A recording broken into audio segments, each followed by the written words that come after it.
సరిపడా యూరియా రావడం లేదంటూ రైతులు ఆవేదన వ్యక్తం చేశారు. సిద్దిపేట జిల్లా చిన్నకోడూరు మండల కేంద్రంలోని ఓ ప్రైవేటు దుకాణం ముందు రైతులు నిరసన తెలిపి మాట్లాడారు. 2 రోజుల నుంచి ఇక్కడనే ఉన్నప్పటికీ ఒక్క యూరియా బస్తా కూడా దొరకడం లేదని వాపోయారు. కాంగ్రెస్ ప్రభుత్వానికి రైతుల గోస పట్టడం లేదని, రైతుల పట్ల చిత్తశుద్ధి లేదని ఆగ్రహం వ్యక్తం చేశారు. కాంగ్రెస్ ప్రభుత్వం అధికారంలోకి వచ్చినప్పటి నుంచి ఎరువులకు కొరత ఏర్పడిందన్నారు. ప్రభుత్వం అధికారులు చొరవ తీసుకుని యూరియా అందించాలని డిమాండ్ చేశారు. కాగితాలు వారికి ఒక్క బస్తా లేదు. 15 రోజులు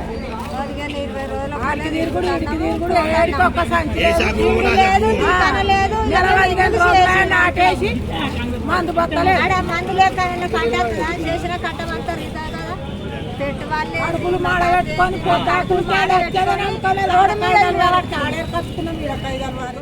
ఈ ప్రభుత్వం ఏంది కథ ఏంది? అప్పుడు కేసీఆర్ ఉన్నప్పుడు మంచిగా ఉండే.